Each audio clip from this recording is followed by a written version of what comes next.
ಸ್ನೇಹಿತರೆ ನಮಸ್ಕಾರ. ಇವತ್ತು ಧರ್ಮಸ್ಥಳದ ವಿಚಾರ ಬಗ್ಗೆ ನಮ್ಮ ಸುನೀಲ್ ಅವರು ಈಗ ಪ್ರಸ್ತಾವನೆ ಮಾಡ್ತಾರೆ. ಅದಾದ್ಮೇಲೆ ನಾವು ಬಿಲ್ಗಳಿಗೆ ಅವಕಾಶ ಕೊಡ್ತೀವಿ. ಸುನೀಲ್ ಪ್ರಾರಂಭ ಮಾಡೋದಕ್ಕೆ ಮುಂಚೆ ಒಂದು ಅಬ್ಸರ್ವೇಷನ್ ಮಾನ್ಯ ಯಾಕೆ ಆಮೇಲೆ ಕೊಡಿ ರಿಪ್ಲೈ ಅಲ್ಲ, ಯಾಕೆಂದ್ರೆ ಇದು ಒಬ್ಬ ವ್ಯಕ್ತಿ ಕಂಪ್ಲೇಂಟ್ ಕೊಟ್ಟ ಮೇಲೆ ಧರ್ಮಸ್ಥಳದ ಪೊಲೀಸ್ ಸ್ಟೇಷನ್ ಅಲ್ಲಿ ಕಂಪ್ಲೇಂಟ್ ಕೊಟ್ಟ ಮೇಲೆ ಅವರಿಗೆ ಮ್ಯಾಜಿಸ್ಟ್ರೇಟ್ ಮುಂದೆ ನೀವು ಹೇಳಿಕೆ ಕೊಡಬೇಕು ಅಂತೇಳಿ ಸೂಚನೆ ಕೊಟ್ಟು ಅವರು 164 ಸ್ಟೇಟ್ಮೆಂಟ್ ಅನ್ನ ಮ್ಯಾಜಿಸ್ಟ್ರೇಟ್ ಮುಂದೆ ಮಾಡ್ತಾರೆ.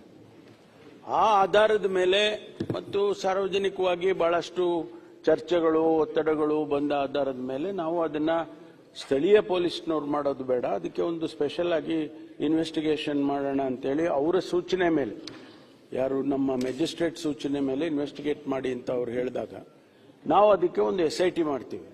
13/7/25 ಒಂದು SIT ಮಾಡಿ ಅದಕ್ಕೆ ಆದಂತ ಒಂದು ಸ್ಪೆಷಲ್ ಪ್ರೊವಿಷನ್ಸ್ ಮಾಡಿ ಎಲ್ಲ ಕೊಡ್ತೇವೆ. ಈಗ ಇನ್ವೆಸ್ಟಿಗೇಷನ್ ನಡೀತಾ ಇದೆ ಮಾನ್ಯ ಅಧ್ಯಕ್ಷರೇ. ಅವರು ಆ ವ್ಯಕ್ತಿ ಹೇಳಿದಂತ ಏನು ಸ್ಥಳಗಳಿತ್ತು ಅದೆಲ್ಲನೂ ಕೂಡ ಶುರು ಮಾಡ್ತೀವಿ ಸರ್, ಆಮೇಲೆ ನೀವು ಹೇಳಿ ಅಲ್ಲ. ಅಲ್ಲಲ್ಲ, ಒಂದೇ 2 ನಿಮಿಷ ಮೊನ್ನೆ ಮೆನ್ಷನ್ ಮಾಡೋದಷ್ಟೇ, ನಾನು ಮಾತಾಡೋದಿಲ್ಲ. ಅದಕ್ಕಾಗಿ ಈಗ ಅದು ಇನ್ವೆಸ್ಟಿಗೇಷನ್ ನಡೀತಾ ಇದೆ ಮಾನ್ಯ ಅಧ್ಯಕ್ಷರೇ. ಈ ಮಧ್ಯೆ ನಾವು ವಿವರವಾಗಿ ತಾವು ಚರ್ಚೆ ಮಾಡಿದ್ರೆ ಇನ್ವೆಸ್ಟಿಗೇಷನ್ಗೆ ಕೂಡ ಸ್ವಲ್ಪ ಎಫೆಕ್ಟ್ ಆಗ್ತದೆ ಅನ್ನುವಂಥದ್ದು ನಾನು ಸದನದ ಅಧ್ಯಕ್ಷರ ಗಮನಕ್ಕೆ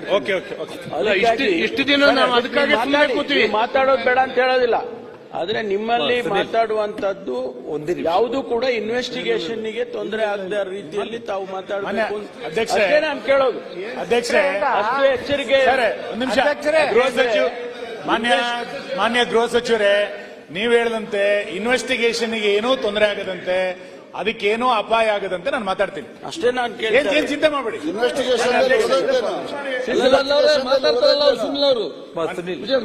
ಮಾನ್ಯ ಅಧ್ಯಕ್ಷರೇ, ಕರ್ನಾಟಕ ರಾಜ್ಯದಲ್ಲಿ ಧಾರ್ಮಿಕ ಕ್ಷೇತ್ರಗಳ ಪೈಕಿ ಧರ್ಮಸ್ಥಳ ಕ್ಷೇತ್ರ ಒಂದು ಅತ್ಯಂತ ಪಾವಿತ್ರತೆಯಾದಂತ ಕ್ಷೇತ್ರ.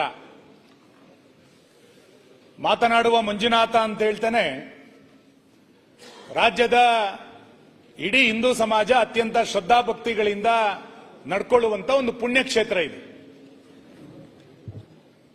ಬಹುಶಃ ನಮ್ಮ ರಾಜ್ಯದ ಎಲ್ಲರ ಮನೆಗಳಲ್ಲಿ ಧರ್ಮಸ್ಥಳದ ಫೋಟೋ ಇದೆ. ಧರ್ಮಸ್ಥಳವನ್ನು ಆರಾಧಿಸಿಕೊಂಡು ಬರ್ತಾ ಇರುವಂತ ಸಾವಿರಾರು ಲಕ್ಷಾಂತರ ಕುಟುಂಬಗಳು ವರ್ಷಕ್ಕೆ ಒಂದು ಬಾರಿ ಆದರೂ ಕೂಡ ಧರ್ಮಸ್ಥಳಕ್ಕೆ ಹೋಗಿ ಬರುವಂತ ಒಂದು ಪರಂಪರೆಯನ್ನ ಇಟ್ಕೊಂಡಿದ್ದಾರೆ. ಎಲ್ಲರ ಮನೆಗಳಲ್ಲಿ ಧರ್ಮಸ್ಥಳದ ಬಗ್ಗೆ ಅದರದೇ ಆದಂತ ಒಂದು ನಂಬಿಕೆ, ಅದರದೇ ಆದಂತ ಒಂದು ಶ್ರದ್ಧೆ ಇದ್ದೇ ಇದೆ. ಬಹುಶಃ ನಮ್ಮ ಅಜ್ಜನ ಕಾಲದಿಂದ ನಾವೆಲ್ಲರೂ ಕೂಡ ನನಗೆ ಗೊತ್ತಿದ್ದಂತೆ ಧರ್ಮಸ್ಥಳವನ್ನ ನಾವು ನೋಡ್ಕೊಂಡು ಬಂತಾ ಇರುವಂತವ್ರು. ಇವತ್ತು ಧರ್ಮಸ್ಥಳಕ್ಕೆ ಬೇರೆ ಬೇರೆ ಜಿಲ್ಲೆಗಳಿಂದ ಪಾದಯಾತ್ರೆಗಳನ್ನು ಬರುವಂತ ಜನ ಭಕ್ತರು, ಈ ರೀತಿ ಅದಕ್ಕೆ ಅದರದೇ ಆದಂತ ಪಾವಿತ್ರತೆ ಮತ್ತು ಧರ್ಮಸ್ಥಳದ ಬಗ್ಗೆ ಭಕ್ತಿಯಿಂದ ಕೇಳಿಕೊಂಡ್ರೆ ಎಲ್ಲದನ್ನೂ ಕೂಡ ಅನುಗ್ರಹಿಸುತ್ತೆ ಎನ್ನುವಂತ ನಂಬಿಕೆ ಇವತ್ತಿಗೂ ಕೂಡ ನಮ್ಮೆಲ್ಲರ ಮನೆಗಳಲ್ಲಿ ಇದೆ. ಇವತ್ತು ಆ ಧರ್ಮಸ್ಥಳ ಪುಣ್ಯಕ್ಷೇತ್ರ, ಧರ್ಮಸ್ಥಳ ಪ್ರಮಾಣ ಕ್ಷೇತ್ರ, ಮಾತನಾಡುವ ಮಂಜುನಾಥ ಅನ್ನುವಂತ ಹೆಸರಿನಿಂದ ಪ್ರಸಿದ್ಧ ಆಗಿರುವಂತ ಧರ್ಮಸ್ಥಳದ ಬಗ್ಗೆ ಕೆಲವು ತಿಂಗಳುಗಳಿಂದ ಬಹಳ ದೊಡ್ಡ ಪ್ರಮಾಣದಲ್ಲಿ ಒಂದು ಅಪಪ್ರಚಾರವನ್ನು ಮಾಡುವಂತ ಒಂದು ಹುನ್ನಾರ ನಡೀತಾ ಇದೆ. ಇದ್ಯಾವುದೋ ಒಂದು ದಿನ ಯಾವುದೋ ಒಬ್ಬ ವ್ಯಕ್ತಿ ಮಾಡಿದ್ದೇನೆ ಅಂತಂದಿದ್ರೆ ಇವತ್ತಿಲ್ಲಿ ಚರ್ಚೆ ಮಾಡುವಂತ ಅವಶ್ಯಕತೆಗಳಿರಲಿಲ್ಲ. ಆದ್ರೆ ಅಪಪ್ರಚಾರ ನಿರಂತರವಾಗಿ ನಡೀತಾ ಒಂದು ಧಾರ್ಮಿಕ ನಂಬಿಕೆಯನ್ನ ದುರ್ಬಲಗೊಳಿಸುವಂತ ಪ್ರಯತ್ನವನ್ನ ಕೆಲವು ವ್ಯಕ್ತಿಗಳು ನಿರಂತರವಾಗಿ ಮಾಡ್ತಾ ಇದ್ದಾರೆ. ಸರ್ಕಾರ ಸಹಾನುಭೂತಿ ತೋರಿಸ್ತಾ ಇದೆಯೇನೋ ಅನ್ನುವಷ್ಟರ ಮಟ್ಟಿಗೆ ಅನುಮಾನಗಳು ನಿರ್ಮಾಣ ಆಗಿದೆ. ನಾನು ಧರ್ಮಸ್ಥಳದ ಪರಿಸರದಲ್ಲಿ ಆ ಸೌಜನ್ಯ ಅನ್ನುವಂತ ಹೆಣ್ಣು ಮಗಳ ಸಾವೇನಾಯಿತು, ಅದಕ್ಕೆ ನ್ಯಾಯ ಒದಗಿಸಬೇಕು ಅನ್ನೋದ್ರ ಬಗ್ಗೆ ನಮ್ದು ಯಾರ್ದು ಕೂಡ ಬಿಜೆಪಿಯ ಕಡೆಯಿಂದ ಅಭ್ಯಂತರಗಳಿಲ್ಲ. ಆ ಹೆಣ್ಣು ಮಗಳಿಗೆ ನ್ಯಾಯ ಸಿಗಲೇಬೇಕು. ಅದಕ್ಕೆ ಇನ್ಯಾವುದಾದ್ರು ತನಿಖೆಯನ್ನು ತೆಗೆದುಕೊಂಡು ಬಂದು ಆ ಹೆಣ್ಣು ಮಗಳಿಗೆ, ಆ ಕುಟುಂಬಕ್ಕೆ ನ್ಯಾಯ ಕೊಡ್ಲಿಕ್ಕೆ ಬೇಕಾದಂತ ಎಲ್ಲ ಪ್ರಕ್ರಿಯೆಯನ್ನ ನಾವೆಲ್ಲರೂ ಕೂಡ ಒಟ್ಟಾಗಿ ಸೇರಿ ಮಾಡೋಣ. ಅದ್ರ ಬಗ್ಗೆ ಭಿನ್ನಾಭಿಪ್ರಾಯಗಳಿಲ್ಲ. ಅದಕ್ಕೆ ಹಿಂದೆ ಸಿಬಿಐ ತನಿಖೆ ಆಗಿತ್ತು, ಕೋರ್ಟ್ ತೀರ್ಪುಗಳೇನು ಬಂದಿತ್ತು, ನಾನು ಚರ್ಚೆ ಮಾಡ್ಲಿಕ್ಕೆ ಹೋಗೋದಿಲ್ಲ. ಆದ್ರೆ ಅಭಿವ್ಯಕ್ತಿ ಸ್ವಾತಂತ್ರ್ಯ ಅನ್ನುವಂತ ಹೆಸರಿನಡಿನಲ್ಲಿ ಧಾರ್ಮಿಕ ನಂಬಿಕೆಯ ಹರಣವನ್ನ ಮಾಡುವಂತ ಪ್ರಕ್ರಿಯೆಗಳು ನಿರಂತರವಾಗಿ ನಡೀತಾ ಇದೆ. ನಮಗೆ ಅಭಿವ್ಯಕ್ತಿ ಸ್ವಾತಂತ್ರ್ಯ ಇದೆ, ನಾವು ಏನ್ ಬೇಕಾದ್ರೂ ಮಾತಾಡಬಹುದು, ನಮಗೆ ಅವಕಾಶ ಇದೆ ಅಂತ ಹೇಳ್ತಾ ಅದಕ್ಕೆಲ್ಲ ಒಂದು ಕಡೆ ಸಂವಿಧಾನದ ನೆರಳನ್ನ ತೆಗೆದುಕೊಂಡು ಬಂದು, ಕಾನೂನಿನ ನೆರಳನ್ನ ತೆಗೆದುಕೊಂಡು ಬಂದು ಯಾರನ್ನ ಯಾವ ಕ್ಷೇತ್ರವನ್ನ ಎಷ್ಟು ಬೇಕಾದ್ರೂ ಅಪಮಾನ ಮಾಡಬಹುದು ಅನ್ನುವಷ್ಟರ ಮಟ್ಟಿಗೆ ದಿನದಿಂದ ದಿನಕ್ಕೆ ಈ ಪ್ರಕರಣಗಳು ವಿಜೃಂಭಿಸಲಿಕ್ಕೆ ಪ್ರಾರಂಭ ಆಗಿದೆ. ನನಗೆ ಪರಮೇಶ್ವರ್ ಅವರು ಗೃಹ ಸಚಿವರಾಗಿದ್ದಾರೆ. ಮಂಜುನಾಥನ ಇನ್ನೊಂದು ಹೆಸರೇ ಪರಮೇಶ್ವರ. ಇಷ್ಟು ಮಂಜುನಾಥನ ಬಗ್ಗೆ, ಧರ್ಮಸ್ಥಳ ಕ್ಷೇತ್ರದ ಬಗ್ಗೆ ಅಪಪ್ರಚಾರಗಳು ನಡೆದಾಗ ಒಂದು ಸರ್ಕಾರಕ್ಕೆ ಏನಾರು ಅನ್ನಿಸ್ಬೇಕಲ್ಲ. ನಮ್ಮ ರಾಜ್ಯದ ಒಂದು ದೇವಸ್ಥಾನ, ಇಡೀ ಕೋಟ್ಯಾಂತರ ಜನರ ಭಕ್ತರ ಕೇಂದ್ರ ಇದು. ಇದಕ್ಕೆ ಪ್ರತಿನಿತ್ಯ ಅಪಪ್ರಚಾರಗಳು ನಡೀತಾ ಇದೆ. ಒಂದು ಗುಂಪು ವ್ಯವಸ್ಥಿತ ಪಿತೂರಿಯನ್ನ ಮಾಡ್ತಾ ಇದೆ ಅಂತ, ಪಿತೂರಿ ಎನ್ನುವಂತ ಶಬ್ದವನ್ನ ಬಳಸ್ತೇನೆ ನಾನು. ಪಿತೂರಿಯನ್ನ ಮಾಡ್ತಾ ಇದೆ. ಇದಕ್ಕೆಲ್ಲರ ಕಡೆ ಕಡಿವಾಣ ಹಾಕಬೇಕು ಅಂತೇಳಿ ಸರ್ಕಾರಕ್ಕೆ ಅನ್ನಿಸ್ಲೇ ಇಲ್ಲ. ಪ್ರತಿದಿನ ಒಬ್ರಲ್ಲ ಒಬ್ರು ಬರ್ತಾರೆ, ನಾನೊಂದಿಷ್ಟು ಸಾಕ್ಷಿ ಕೊಡ್ತೀನಿ ಅಂತ ಹೇಳ್ತಾರೆ. ನಾಳೆ ಇನ್ನೊಬ್ಬ ಬರ್ತಾನೆ, ಇನ್ನೊಂದಿಷ್ಟು ಗುಂಡಿ ತೆಗಿಬೇಕು ಅಂತ ಹೇಳ್ತಾನೆ. ಹಿಂಗೆಲ್ಲ ಒಂದಿಷ್ಟು ದಿನನಿತ್ಯ ನಡೀತಾ ಇದೆ. ಇವತ್ತು ಕೂಡ ಇನ್ಯಾರೋ 2 ಜನ ಬಂದಿದ್ದಾರೆ ಅಂತೇಳಿ ನಾನು ಪತ್ರಿಕೆಗಳಲ್ಲಿ ನೋಡಿದೆ. ಸತ್ಯ ಅಲ್ಲಿ ಏನಾರ ಘಟನೆಗಳಾಗಿದ್ರೆ ಸತ್ಯ ಹೊರಗೆ ಬರಬೇಕು ಅನ್ನೋದ್ರ ಬಗ್ಗೆ ಯಾರ್ದು ಕೂಡ ಭಿನ್ನಾಭಿಪ್ರಾಯಗಳಿಲ್ಲ. ಯಾರೋ ಒಬ್ಬ ವ್ಯಕ್ತಿ, ಮಾನ್ಯ ಗೃಹ ಸಚಿವರು ಹೇಳಿದಂತಾನೆ 164 ನಲ್ಲಿ ಹೇಳಿಕೆಯನ್ನು ಕೊಟ್ಟು ನನಗೊಂದು ಬುರುಡೆ ಸಿಕ್ಕಿದೆ ಅಂತೇಳಿ ಬರ್ತಾನೆ ಇವತ್ತು. ಆತ ತೆಗೆದುಕೊಂಡು ಬಂದಂತ ಬುರುಡೆಯ ಬಗ್ಗೆ ತನಿಖೆನೇ ಆಗಲಿಲ್ಲ ಇನ್ನು. ಅದೇ ಬುರುಡೆ, ಹೊಸ ಬುರುಡೆಯ ಬಗ್ಗೆ, ಹೊಸ ಗುಂಡಿಗಳ ಬಗ್ಗೆ ಇವತ್ತು ತನಿಖೆಗಳು ನಡೀಲಿಕ್ಕೆ ಪ್ರಾರಂಭ ಆಗಿದೆ. ಆ ವ್ಯಕ್ತಿ ಇಲ್ಲಿ ಅಸಹಜ ಸಾವುಗಳಾಗಿದ್ದೆ, ಅದರ ಹೆಣವನ್ನು ನಾನು ಊದಿದ್ದೀನಿ ಅಂತ ಹೇಳಿದಾಗ ಮಂಗಳೂರಿನ SP ಅವರು ಹೇಳಿಕೆಯನ್ನು ಕೊಟ್ಟರು. ಈತ ಹೇಳ್ತಾ ಇರೋದ್ರ ಬಗ್ಗೆ ಒಂದು ಅನುಮಾನ ಇದೆ, ಆತನನ್ನ ಮಂಪರ್ ಪರೀಕ್ಷೆಗೆ ಒಳಪಡಿಸಬೇಕು ಅಂತೇಳಿ ಮಂಗಳೂರಿನ SP ಹೇಳಿಕೆ ಕೊಟ್ಟಿದ್ರು. ಆಗ ತನಿಖೆ ಸರಿಯಾಗಬಹುದು ಅಂತ ಅನ್ಕೊಂಡಿದ್ವಿ. ಬಹುಶಃ ಅವಾಗಲೇ ಆತನನ್ನು ವಶಕ್ಕೆ ತೆಗೆದುಕೊಂಡು ಮಂಪರ್ ಪರೀಕ್ಷೆನ ಇನ್ನೇನಾರು ಎನ್ಕ್ವೈರಿಗಳನ್ನು ಮಾಡಿದ್ರೆ ಇವತ್ತು ಇಷ್ಟು ಅಪಪ್ರಚಾರಗಳು ಮುಂದುವರಿತಿರ್ಲಿಲ್ಲ. ಅದಾದ ನಂತರ ಸರ್ಕಾರ SIT ರಚನೆಯನ್ನ ಮಾಡುತ್ತೆ.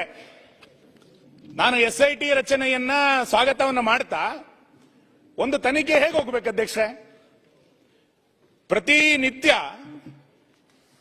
ಆ ಮುಸುಕುದಾರಿ ಅಥವಾ ಅನಾಮಿಕ ಅಥವಾ ನೀವು ಹೆಸರಿಟ್ಟಿರುವಂತಹ Bheema 1 point, 2 point, 3 point, 4 point ಅಂತೇಳಿ 13 ಪಾಯಿಂಟ್ಗಳನ್ನು ತೋರಿಸ್ತಾನೆ. ನನಗೊಂದು ಬಹಳ ಆಶ್ಚರ್ಯ ಮಾನ್ಯ ಅಧ್ಯಕ್ಷರೇ, ನಾವೆಲ್ಲ ಸಣ್ಣ ಮಕ್ಕಳಿದ್ದಾಗ ರಾಜ್ಕುಮಾರ್ ಅವರದ್ದು ಒಂದು ಪತ್ತೆದಾರಿ ಫಿಲಂಗಳು ನೋಡ್ತಾ ಇದ್ವಿ, ಸಸ್ಪೆನ್ಸ್ ಫಿಲಂಗಳನ್ನ. ಆ CID 999, ಆಮೇಲೆ ಥ್ರಿಲ್ಲರ್ ಸಸ್ಪೆನ್ಸ್ ಪಿಕ್ಚರ್ ಹಿಂಗೆಲ್ಲ ನೋಡ್ತಾ ಇದ್ವಿ. ಇದು ಹಂಗೆ, ಇದು ಬೆಳಿಗ್ಗೆ 10 ಗಂಟೆ 11 ಗಂಟೆಗೆ ಕಾಯೋದು. ಈಗ ಮುಸುಕುದಾರಿ, ಈಗ ಇಲ್ಲಿಂದ ಹೊರಟರು, ಈಗ ಬಂದ್ರು ಅಂತೇಳಿ ಯಾರು ಹೇಳುದು? ಅವರ ಜೊತೆನಲ್ಲಿರುವಂತ ಒಂದಿಷ್ಟು ಮಾಧ್ಯಮಗಳು, ಯೂಟ್ಯೂಬರ್ಗಳೇ ಅದನ್ನ ಕ್ರಿಯೇಟ್ ಮಾಡೋದು.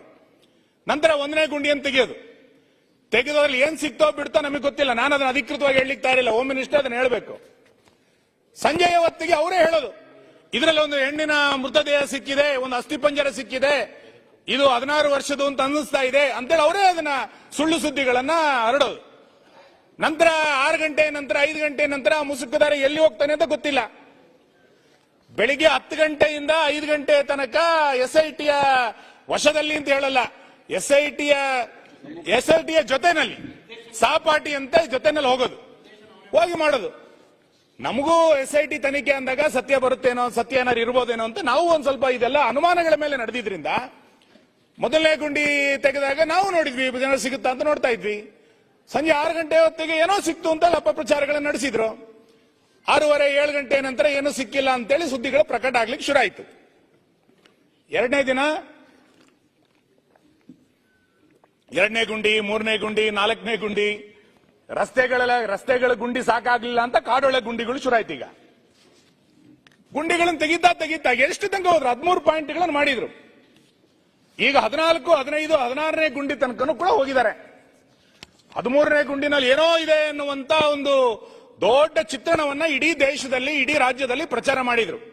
ಅದಕ್ಕೆ GPR ತೆಗೆದುಕೊಂಡು ಬಂದು ಅದನ್ನ ಎನ್ಕ್ವೈರಿ ನಡೀತು. ನಾನು ನಿಮ್ಮ ತನಿಖೆ ಸತ್ಯಾಸತ್ಯತೆ ಬರಬೇಕಾ ಇದ್ರ ಬಗ್ಗೆ ನಾನು ಚರ್ಚೆಗಳನ್ನ ಮಾಡ್ಲಿಕ್ಕೆ ಹೋಗೋದಿಲ್ಲ. ಆದ್ರೆ ಆ ಮುಸುಕುದಾರಿ ನಿಮ್ಮ ಡಿಪಾರ್ಟ್ಮೆಂಟ್ಗೆ ಮಂಕು ಕರೆಯುವ ರೀತಿಯಲ್ಲಿ ಮಾಡ್ತಾ ಇದ್ದಾರೆ. ನೀವು ಮೊನ್ನೆ 0 ಅವರಲ್ಲಿ ರೈಸ್ ಮಾಡಿದಾಗ ಹೇಳಿದ್ರೆ ನಮಗೆ ಅವ್ರು ಎಷ್ಟು ಹೇಳ್ತಾರೋ ಅಂತೇಳಿ ಅಷ್ಟು ಗುಂಡಿಗಳನ್ನು ತೆಗಿಲಿಕ್ಕೆ ಆಗಲ್ಲ ಅನ್ನುವಂತ ಹೇಳಿಕೆಯನ್ನು ಸದನದಲ್ಲಿ ನೀವು ಮಾಡಿದಿರಿ. ಆದ್ರೆ ಇದು ಎಲ್ಲಿಯ ತನಕ ನಡೀತದಕ್ಕೊಂದು ಕಾಲಮಿತಿ ಇಲ್ವಾ? ನಮ್ ಡಿಮ್ಯಾಂಡ್, ಬಿಜೆಪಿ ಡಿಮ್ಯಾಂಡ್ ಮಧ್ಯಂತರ ವರದಿಯನ್ನು ಕೊಡಿ ಅಂತ. ಈ ಊಹಾಪೋಹಗಳಿಗೆ ತೆರೆ ಎಳಿರಿ. ಒಂದು ಮಧ್ಯಂತರ ವರದಿಯನ್ನ ಕೊಡಿ. ಸದನ ನಡೀತಾ ಇರುವಂತಹ ಸಂದರ್ಭದಲ್ಲಿ 12-13 ದಿನಗಳ ಕಾಲ ಚರ್ಚೆ ಆಗಿದೆ. ಇಡೀ ರಾಜ್ಯದ ಜನ ಆತಂಕದಿಂದ ಶ್ರದ್ಧೆಯ ಮೇಲೆ ಧಕ್ಕೆ ಆಗಿದೆ ಅಂತೇಳಿ ಮಾತಾಡ್ತಿದ್ದಾರೆ, ರಸ್ತೆಗೆ ಬಂದಿದ್ದಾರೆ. ನೀವು ನೋಡಿ, 16-17 ಜಿಲ್ಲೆಗಳಲ್ಲಿ ಸಾವಿರಾರು ಜನ ರಸ್ತೆಗೆ ಬರ್ಲಿಕ್ಕೆ ಪ್ರಾರಂಭ ಮಾಡಿದ್ದಾರೆ. ಇಂಥ ಸಂದರ್ಭದಲ್ಲಿ ಸರ್ಕಾರ ಒಂದು ಸೋಮೋಟ ಹೇಳಿಕೆಯನ್ನು ಬಿಡುಗಡೆ ಮಾಡಬೇಕಾಗಿತ್ತು. ಇಂಥ ಒಂದು ಧಾರ್ಮಿಕ ಕ್ಷೇತ್ರದ ಬಗ್ಗೆ ಒಂದು ಚರ್ಚೆ ಬಂದಿತ್ತು ಅಂತ ಹೇಳಬೇಕಾಗಿತ್ತು. ಸರ್ಕಾರ ಅದನ್ನು ಹೇಳಲಿಕ್ಕೆ ತಯಾರಿಲ್ಲ, ಸರ್ಕಾರ ಅದನ್ನು ಮಾತಾಡ್ಲಿಕ್ಕೆ ತಯಾರಿಲ್ಲ.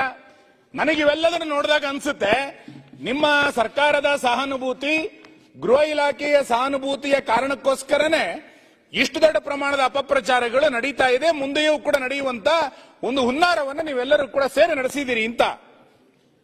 ಮಾನ್ಯ ಅಧ್ಯಕ್ಷರೇ, ನೀವು ನಮ್ಮ ಜಿಲ್ಲೆನವರು, ಧರ್ಮಸ್ಥಳದ ಬಗ್ಗೆ, ಪೂಜ್ಯ ವೀರೇಂದ್ರ ಹೆಗ್ಗಡೆಯವರ ಬಗ್ಗೆ ಮತ್ತು ಆ ಇಡೀ ಪರಿಸರದ ಬಗ್ಗೆ ಎಷ್ಟೊಂದು ಗೌರವದ ವಾತಾವರಣ ಇದೆ. ನೀವು ಮಾನ್ಯ ಗೃಹ ಸಚಿವರು ನಾನು ಕೇಳ್ತೇನೆ, ಕಳೆದ 15 ದಿನಗಳಿಂದ ಅಥವಾ 1 ತಿಂಗಳಿಂದ ಕೆಲವರ ಸೋಷಿಯಲ್ ಮೀಡಿಯಾಗಳನ್ನು ಓಪನ್ ಮಾಡಿ, ಕೆಲವು ಫೇಸ್ಬುಕ್ಗಳನ್ನು ಓಪನ್ ಮಾಡಿ, ಕೆಲವು ಯೂಟ್ಯೂಬರ್ಗಳನ್ನು ಓಪನ್ ಮಾಡಿ, ಮಂಜುನಾಥ್, ಧರ್ಮಸ್ಥಳದ ಮಂಜುನಾಥವನ್ನ ಫೋಟೋ ಹಾಕಿ ಎಷ್ಟು ಅವಾಚ್ಯವಾಗಿ ಮಾತಾಡಿದ್ದಾರೆ ನೋಡಿ. ಹಿಂದೂ ಧರ್ಮ, ಹಿಂದುತ್ವ ಮತ್ತು ಆ ಕುಟುಂಬವನ್ನ ಉದ್ದೇಶಿಸಿ ಎಷ್ಟು ಕೀಳಾಗಿ ಆ ಕ್ಷೇತ್ರದ ಬಗ್ಗೆ ಅವೇಳನಕಾರಿಯಾದಂತಹ ಮಾತುಗಳನ್ನು ಹೇಳಿದ್ದಾರೆ ಅಂತ ನೀವು ನೋಡಿ. ನಾನು ತುಂಬಾ ಉಲ್ಲೇಖ ಮಾಡ್ಲಿಕ್ಕೆ ಹೋಗಲ್ಲ. ಅವತ್ತು ಕೆಜೆಹಳ್ಳಿ, ಡಿಜೆಹಳ್ಳಿನಲ್ಲಿ ಒಂದು ಗಲಾಟೆ ಆಯಿತು ನಮ್ಮ ಸರ್ಕಾರ ಇದ್ದಾಗ. ಸಿದ್ದರಾಮಯ್ಯ ಇಲ್ಲಿ ಕೂತ್ ಭಾಷಣ ಮಾಡಿದ್ದು ನಾನು ಇಲ್ಲಿ ತಗೊಂಡ್ಬಂದಿದ್ದೀನಿ, ಆ ಡಾಕ್ಯುಮೆಂಟ್ಸ್ ನನ್ನ ಹತ್ರ ಇದೆ. ಒಬ್ಬ ಫೇಸ್ಬುಕ್ ನಲ್ಲಿ ಒಂದು ಮತದ ಯಾರೋ ಪ್ರಮುಖರ ಬಗ್ಗೆ ಅವೇಳನ ಮಾಡದ ಅನ್ನುವಂತ ಒಂದು ಪೋಸ್ಟ್ ಅನ್ನ ಇಟ್ಕೊಂಡು, ಫೇಸ್ಬುಕ್ ಹಾಕಲಂತ ಒಂದು ಪೋಸ್ಟ್ ಅನ್ನ 6 ಗಂಟೆಗೆ ಹಾಕ್ತಾ ಅನ್ನೋದನ್ನ ಇಟ್ಕೊಂಡು ಇಡೀ ಪೊಲೀಸ್ ಸ್ಟೇಷನ್ ಅನ್ನ ಒಂದು ಗುಂಪು ಸುಟ್ಟಾಕಿದೆ ಮತ್ತು ಒಂದು MLA ಮನೆಯನ್ನು ಸುಟ್ಟಾಕ್ತು. ಅವಾಗ ಇದೇ ಸಿದ್ದರಾಮಯ್ಯನವರು ವಿರೋಧ ಪಕ್ಷದ ನಾಯಕರಾಗಿ ಭಾಷಣ ಮಾಡಿದ ಏನು ಅಂತ ಕೇಳಿದ್ರೆ, ಆ ಪೋಸ್ಟ್ ನಿಂದ ಭಾವನೆಗಳಿಗೆ ಧಕ್ಕೆ ಆಯಿತು, ಭಾವನೆಗಳಿಗೆ ಧಕ್ಕೆ ಆದಂತ ಜನ ಆಕ್ರೋಶದಿಂದ ಪೊಲೀಸ್ ಸ್ಟೇಷನ್ಗೆ ಬೆಂಕಿ ಹಾಕಿದ್ರು ಅಂತೇಳಿ ಸಿದ್ದರಾಮಯ್ಯನವರು ಭಾಷಣ ಮಾಡಿದ್ದಾರೆ. ಇಲ್ಲಿ ನಿಮಗೆ ಒಂದು ಪೋಸ್ಟ್ ಒಂದು ಪೊಲೀಸ್ ಸ್ಟೇಷನ್ ಅನ್ನ ಬೆಂಕಿ ಇಡುತ್ತೆ ಅಂತಾದ್ರೆ ಇಲ್ಲಿ ಎಷ್ಟು ಪೋಸ್ಟ್ಗಳನ್ನು ಹಾಕಿದ್ದಾರೆ ಮಾನ್ಯ ಗೃಹ ಸಚಿವರೇ? ಎಷ್ಟು ಅವೇಳನಕಾರಿಯಾದಂತ ಸಂಗತಿಗಳು ನೂರಾರು ಬಂದಾಗ ನಿಮ್ಗೆ ಯಾಕೆ ಸುಮ್ಮನೆ ಅನ್ನಿಸ್ಲಿಲ್ಲ? ಭಾವನೆಗಳಿಗೆ ಧಕ್ಕೆ ಆಗಿದೆ ಅಂತ ಹೇಳಿ ಯಾಕೆ ಅನ್ನಿಸ್ಲಿಲ್ಲ? ಕೋಟ್ಯಾಂತರ ಜನರ ಭಾವನೆಗಳಿಗೆ ಧಕ್ಕೆ ಆಗ್ತಿದೆ ಧರ್ಮಸ್ಥಳದ ಅಪಪ್ರಚಾರದ ಮುಖಾಂತರ ಅಂತೇಳಿ ಯಾಕೆ ಸರ್ಕಾರಕ್ಕೆ ಅನ್ನಿಸ್ಲಿಲ್ಲ? ನಾನು ಇನ್ನೂ ಒಂದು ಘಟನೆ ವಿಷಯವನ್ನು ಪ್ರಸ್ತಾಪ ಮಾಡಲೇಬೇಕಿಲ್ಲಿ. ನಮ್ಮ ಜಿಲ್ಲೆನಲ್ಲಿ ನೀವು ನೆನ್ನೆ ಹೇಳಿದ್ರಿ ಏನು, ನೆನ್ನೆ ವೇದವ್ಯಾಸ ಕಾಮತ್ರು ಒಂದು ಪ್ರಶ್ನೆ ಕೇಳಿದಾಗ ದಕ್ಷಿಣ ಕನ್ನಡ ಜಿಲ್ಲೆಯ ಶಾಂತಿ ಕಾಪಾಡಬೇಕು, ಸೌಹಾರ್ದತೆ ಕಾಪಾಡಬೇಕು, ಇದಕ್ಕೆ ನಾವೆಲ್ಲ ಪ್ರಯತ್ನ ಮಾಡಬೇಕು ಅಂತೇಳಿ ಒಂದು ಒಳ್ಳೆಯ ಉತ್ತರವನ್ನು ನೀವು ಕೊಟ್ರಿ. ನಾನು ಸ್ವಾಗತಿಸ್ತೇನೆ ನಿಮ್ಮ ಉತ್ತರವನ್ನ. ಆ ಘಟನೆ ಹಿಂದೆ 2 ಮರ್ಡರ್ಗಳಾದಂತಹ ಘಟನೆಯ ಸಂದರ್ಭದಲ್ಲಿ ನಾವೆಲ್ಲ ಶಾಸಕರು ಇಲ್ಲಿದ್ದೀವಿ. ನಿಮ್ಮ ಮಂಗಳೂರಿನ ಜಿಲ್ಲಾಡಳಿತ, ಉಡುಪಿಯ ಜಿಲ್ಲಾಡಳಿತ, ಪೊಲೀಸ್ ಇಲಾಖೆ ನಮ್ಮೆಲ್ಲ ಕಾರ್ಯಕರ್ತರ ಫೇಸ್ಬುಕ್ಗಳನ್ನು ಹುಡುಕಿ ಇದರಲ್ಲಿ ಧಾರ್ಮಿಕ ನಿಂದನೆ ಏನಿದೆ, ಇದರಲ್ಲಿ ಧಾರ್ಮಿಕ ಪ್ರಚೋದನೆ ಏನಿದೆ ಅಂತೇಳಿ ಹುಡುಕಿ ಸುಳ್ಯದಿಂದ ಬೈಂದೂರಿನ ತನಕ 50ಕ್ಕೂ ಹೆಚ್ಚು FIR ಗಳನ್ನ ಯಾರೋ ದೂರು ಕೊಟ್ಟಿದ್ದಲ್ಲ, ಸೋಮೋಟೋ ನೀವು ದಾಖಲು ಮಾಡಿದ್ರಿ. ಸೋಮೋಟೋ FIR ಗಳನ್ನ ಹಾಕಿದ್ರಿ. ಏನಕ್ಕೆ ಹಾಕಿದ್ರಿ? ನನ್ನ ಕ್ಷೇತ್ರದ ಒಬ್ಬ ಕಾರ್ಯಕರ್ತ ರಾಮಾಯಣದ ಬಗ್ಗೆ ಏನೋ ಒಂದು ಪೋಸ್ಟ್ ಹಾಕಿದ ಅಂತಂದಾಗ ಬೆಳಿಗ್ಗೆ 6 ಗಂಟೆ ಕರ್ಕೊಂಡ್ಬಂದು ಅವನ್ನ ಕರ್ಕೊಂಡೋಗಿ ಅರೆಸ್ಟ್ ಮಾಡಿದ್ರಿ ನೀವು. ಅದ್ರಲ್ಲಿ ಏನಿದೆ ಅಂತ ಕೇಳಿದ್ರೆ ಧಾರ್ಮಿಕ ಪ್ರಚೋದನೆ ಇದೆ ಅಂತ ಹೇಳಿದ್ರಿ. ನಾವು ಯಾರು ಕೂಡ ಅದಕ್ಕೆ ಪ್ರತಿಭಟನೆ ಮಾಡಲಿಲ್ಲ. ಆಯ್ತು, ಅದಕ್ಕೇನೋ ಅನ್ಸುತ್ತೆ ಅಂತ. ಅವಾಗ ಸೋಮೋಟೋ ಕೇಸುಗಳನ್ನ ದಾಖಲಿಸುವಂತ ನಿಮ್ಮ ಇಲಾಖೆ, ನಿಮ್ಮ ಆಡಳಿತ ಧರ್ಮಸ್ಥಳದ ಬಗ್ಗೆ ಇಷ್ಟೆಲ್ಲ ಅಪಪ್ರಚಾರಗಳು, ಅವಾಚ್ಯ ನಿಂದನೆಗಳಾದಾಗ ಯಾಕೆ ಸೋಮೋಟೋ ಒಂದು FIR ಮಾಡಲಿಲ್ಲ ನೀವು? ಅವತ್ತಿಗೊಂದು ಕಾನೂನು, ಇವತ್ತಿಗೊಂದು ಕಾನೂನಾ? ಧರ್ಮಸ್ಥಳದ ಬಗ್ಗೆ ನೂರಾರು ಅಪಪ್ರಚಾರಗಳನ್ನ ಫೇಸ್ಬುಕ್ ಗಳನ್ನು ಓಪನ್ ಮಾಡಿದ್ರೆ ನಮಗೆ ತಲೆ ತಗ್ಗಿಸಬೇಕು, ಅಷ್ಟು ಆಕ್ರೋಶ ಬರುತ್ತೆ. ಇಷ್ಟು ಹಿಂದುತ್ವದ ಬಗ್ಗೆ, ಅವೇಳನ ಬಗ್ಗೆ, ಒಂದು ದೇವಸ್ಥಾನಗಳ ಬಗ್ಗೆ ಅಪಪ್ರಚಾರದ ಪೋಸ್ಟ್ಗಳನ್ನ ಹಾಕಿದಾಗ ನಿಮ್ಮ ಅಧಿಕಾರಿಗಳು ಒಂದು FIR ಹಾಕೋದಿಲ್ಲ ಅಂತಂದ್ರೆ ಏನ್ ತಿಳ್ಕೊಳ್ಬೇಕು ಸರ್ಕಾರದ ಬಗ್ಗೆ ನಾವು? ಸರ್ಕಾರ ಇದಕ್ಕೆ ಸಪೋರ್ಟ್ ಮಾಡ್ತಾ ಇದೆ ಅಂತ ಅನ್ಕೊಳ್ಬೇಕ ನಾವು? ನಾನು ಅದಕ್ಕೆ ಹೇಳಿದೆ, ಸರ್ಕಾರದ ಸಹಾನುಭೂತಿ ಇದೆಯಾ ಈ ಅಪಪ್ರಚಾರಕ್ಕೆ? ಧರ್ಮಸ್ಥಳ ಕೇವಲ ಭಕ್ತಿಯ ಕೇಂದ್ರ ಮಾತ್ರ ಅಲ್ಲ. ಆ ಧರ್ಮಸ್ಥಳ ಕ್ಷೇತ್ರದಲ್ಲಿ ಕಳೆದ 50 ವರ್ಷಗಳಿಂದ ಒಂದು ಸರ್ಕಾರ ಮಾಡದಲೇ ಇರುವಂತ ನೂರಾರು ಸಾಮಾಜಿಕ ಕಾರ್ಯಗಳನ್ನ ಆ ಸಂಸ್ಥೆ ಮಾಡ್ತಾ ಬಂದಿದೆ. ನೀವು ಕೃಷಿ ಮೇಳದಿಂದ ಹಿಡಿದು ಅರಣ್ಯ ಬೆಳೆಸುವ ತನಕ, ಹೈನುಗಾರಿಕೆಯಿಂದ ಹಿಡಿದು ಮಧ್ಯವರ್ಜನ ಶಿಬಿರದ ತನಕ, ಕೆರೆ, ದೇವಸ್ಥಾನ, ಭಜನಾ ಮಂದಿರ, ರುದ್ರಭೂಮಿಯ ತನಕ ಸಂಸ್ಥೆ ಇವತ್ತು ದಾನ ಧರ್ಮಗಳನ್ನು ಮಾಡ್ತಾ ಬಂದಿದೆ. ಜ್ಞಾನ ವಿಕಾಸಕ್ಕೆ ಶಿಕ್ಷಕರನ್ನ ಕೊಡೋದ್ರಿಂದ ಆರಂಭ ಮಾಡಿ, ಪ್ರಾಕೃತಿಕ ವಿಕೋಪದಲ್ಲಿ ಶೌರ್ಯ ಅನ್ನುವಂತ ಟೀಮ್ ಅನ್ನ ಮಾಡಿ ಗ್ರಾಮಗಳಲ್ಲಿ ಸರ್ಕಾರ ಮಾಡಬೇಕಾಗಿರುವ ಕೆಲಸವನ್ನ ಧರ್ಮಸ್ಥಳ ಗ್ರಾಮಾಭಿವೃದ್ಧಿ ಯೋಜನೆ ಧರ್ಮಸ್ಥಳ ಕೇಂದ್ರವಾಗಿ ಇಟ್ಟುಕೊಂಡು ನಡೆಸ್ತಾ ಇದೆ. ಇಷ್ಟೆಲ್ಲ ಒಂದು ಸರ್ಕಾರಕ್ಕೆ ಸಾಮಾಜಿಕ ಪರಿವರ್ತನೆಯನ್ನು ಮಾಡ್ತಾ ಇರುವಂತ ಒಂದು ಕ್ಷೇತ್ರದ ಬಗ್ಗೆ ಇಷ್ಟು ಅವಹೇಳನ ಮಾಡಿದಾಗ ನಿಮ್ ಸರ್ಕಾರಕ್ಕೆ ಅನ್ನಿಸ್ಲೇ ಇಲ್ವಲ್ಲ? ನಿನ್ನೆ ಯಾರೋ ಸಚಿವರಿಗೆ ಏಕವಚನದಲ್ಲಿ ಮಾತಾಡಿದ್ರು ಅಂತಂದಾಗ ನಿಮ್ಮ ಉಪಮುಖ್ಯಮಂತ್ರಿಗಳು ನಮಗೆ ಬಿಸಿ ರಕ್ತ ಇದೆ ಅಂತ ಭಾಷಣ ಮಾಡಿದ್ರು. ನಮಗೂ ಬಿಸಿ ರಕ್ತ ಇದೆ ಈ ಸಮಾಜಕ್ಕೆ. ಇಷ್ಟು ಧರ್ಮಸ್ಥಳದ ಬಗ್ಗೆ ಅಪಪ್ರಚಾರ ಮಾಡಿದಾಗ ಎಷ್ಟು ಬಿಸಿ ರಕ್ತದಿಂದ ಕುದಿಬೇಕಾಗಿತ್ತು ನಾವು? ಕೆಜಿಹಳ್ಳಿ ಘಟನೆಯಲ್ಲಿ ಒಂದು ಪೋಸ್ಟ್ ನಲ್ಲಿ ನೀವು ಬೆಂಕಿ ಹಾಕಿದಾಗ ಭಾವನೆಗಳಿಗೆ ಧಕ್ಕೆ ಆಯ್ತು ಅಂತ ಹೇಳಿ ಭಾಷಣ ಮಾಡಿರುವಂತ ಅವತ್ತಿನ ವಿರೋಧ ಪಕ್ಷದ ನಾಯಕರು ಇವತ್ತು ಮುಖ್ಯಮಂತ್ರಿ ಆಗಿ ಸಾವಿರಾರು ಪೋಸ್ಟ್ಗಳಾದಾಗ ನಿಮಗೆ ಭಾವನೆ ಧಕ್ಕೆ ಆಯ್ತು ಅಂತ ಅನ್ನಿಸ್ತಿಲ್ವಾ? ನಾನು ಮಾನ್ಯ ಅಧ್ಯಕ್ಷರೇ, ಮಾನ್ಯ ಗೃಹ ಸಚಿವರು ಹೇಳ್ತಾ ಇದ್ದೀನಿ, ಜನ ರಸ್ತೆಗೆ ಇಳಿದಿದ್ದಾರೆ ಇವತ್ತು. ಎಲ್ಲಿಯ ತನಕ 13 ಗುಂಡಿ 14 ಗುಂಡಿ ಬಿಡಿ, ಧರ್ಮಸ್ಥಳದ ಒಳಗಿರುವಂತ ಬಾಹುಬಲಿ ಬೆಟ್ಟದ ಬುಡಕ್ಕೆ ಕೈ ಹಾಕಿದ್ರಿ ನೀವು. ಬಾಹುಬಲಿ ಬುಡಕ್ಕೆ ಕೈ ಹಾಕಿರುವಂತ ನಿಮಗೆ ಸರ್ಕಾರದ ಬುಡಕ್ಕೂ ಕೂಡ ಇದು ಬರುತ್ತೆ ಅನ್ನೋ ನೆನಪಿರ್ಲಿ. ಸರ್ಕಾರದ ಬುಡಕ್ಕೂ ಬರುತ್ತಿದ್ದು ಅಷ್ಟು ಸುಲಭವಾಗಿ ತಪ್ಪಿಸ್ಕೊಳ್ಳಿಕ್ ಆಗಲ್ಲ ನೀವು. ನಮಗೆ ಬಹಳ ಆಶ್ಚರ್ಯ, ಪತ್ರಿಕೆಗಳಲ್ಲಿ ವರದಿ ಆಗ್ತಾ ಇರುವಂತದ್ದು, ನಮ್ಮ ಜಿಲ್ಲೆನಲ್ಲೇ ಸರ್ಕಾರಿ ಕೆಲಸವನ್ನು ಮಾಡಿದಂತ ಒಬ್ಬ ಹಿರಿಯ ಅಧಿಕಾರಿ ಈಗ ನಿಮ್ಮ ಪಾರ್ಟಿನಲ್ಲಿ ಸೇರಿ ಜನಪ್ರತಿನಿಧಿ ಆದ ನಂತರ ಒಂದು ಎಡಚರರು ಉಳಿದಂತವರು ಬೇರೆ ಬೇರೆ ಹೆಸರಿನಲ್ಲಿ ಸಂಘ ಸಂಸ್ಥೆಗಳನ್ನ ಕಟ್ಟಿಕೊಂಡು ಇದರ ಬಹಳ ದೊಡ್ಡ ಪ್ರಮಾಣದಲ್ಲಿ ಈ ಷಡ್ಯಂತ್ರವನ್ನು ನಡೆಸಿದ್ದಾರೆ ಅಂತೇಳಿ ಪತ್ರಿಕೆಗಳಲ್ಲಿ ವರದಿ ಆಗಿದೆ. ನಮಗೆ ಬಹಳ ಆಶ್ಚರ್ಯ ಆಗೋದು, ಆಯ್ತಪ್ಪ ಅಲ್ಲಿರುವಂತ ಯಾರೋ ಯುವಕರು ಇದಕ್ಕೆ ಮಾಡ್ತಿದ್ದಾರೆ, ಆಯ್ತು ಮಾಡಿ. ಧರ್ಮಸ್ಥಳದಲ್ಲಿ ಉಜಿರೆನಲ್ಲಿ ಯಾವುದೋ ಇದನ್ನ ಪ್ರತಿರೋಧವನ್ನ ಅಲ್ಲಿ ಸ್ಥಳೀಯರು ವ್ಯಕ್ತ ಮಾಡಿದಾಗ SDP ಏನ್ ಸಂಬಂಧ ಸ್ವಾಮಿ? SDPನವ್ರು ಯಾಕೆ ಪ್ರತಿಭಟನೆ ಮಾಡಬೇಕು? ಅದಕ್ಕೆ ಧರ್ಮಸ್ಥಳಕ್ಕೂ SDPಗೂ ಏನ್ ಸಂಬಂಧ? ಧರ್ಮಸ್ಥಳದಲ್ಲಿ ಯಾವುದೋ ಘಟನೆಗಳಾದಾಗ SDPನವ್ರು ಪ್ರತಿಭಟನೆ ಮಾಡ್ತಾರೆ ಅಂತಂದ್ರೆ ಇದರಿಂದ ಯಾರ್ಯಾರಿದ್ದಾರೆ ಅಂತ ಹೇಳ್ಬೇಕಲ್ಲ ನೀವು. ಇದರಿಂದ ನಡೀತಾ ಇರುವಂತ ಹುನ್ನಾರ ಏನು ಅನ್ನೋದು ನೀವು ಸ್ಪಷ್ಟ ಮಾಡಬೇಕಲ್ಲ.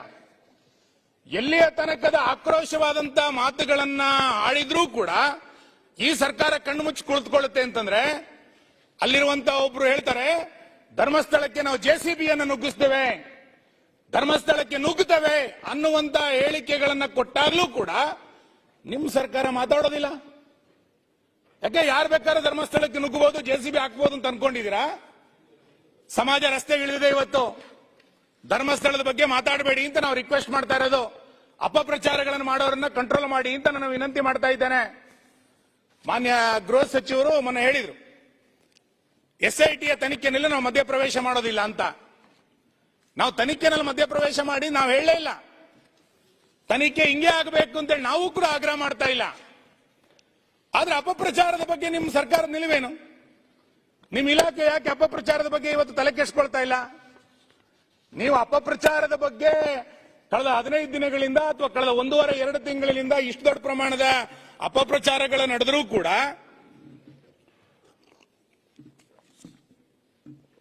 ನೀವು ಮೌನ ವಹಿಸಿರೋದು ನೋಡಿದ್ರೆ ನಮಗೆ ಇದ್ರ ಬಗ್ಗೆ ಅನುಮಾನ ಇರೋದು. ಸರ್ಕಾರ ಏನ್ ಪಿತೂರಿ ಮಾಡ್ಲಿಕ್ಕೆ ಹೊರಟಿದೆ? ಯಾರ್ಯಾರ ಜೊತೆ ಸೇರ್ಕೊಂಡು ಸರ್ಕಾರ ಪಿತೂರಿಯನ್ನು ಮಾಡ್ತಾ ಇದ್ದೀರಿ? ಹಿಂದೂ ಧಾರ್ಮಿಕ ಸಂಸ್ಥೆಗಳನ್ನ ಹೇಗ್ ಬೇಕಾದ್ರೂ ನಡೆಸ್ಕೊಂಡ್ರು ಸುಮ್ಮನಿರುತ್ತೆ ಅಂತೇಳಿ ನಿಮ್ ಮನಸ್ಸಿಗೆ ಬಂದ್ಬಿಟ್ಟಿದ್ಯಾ?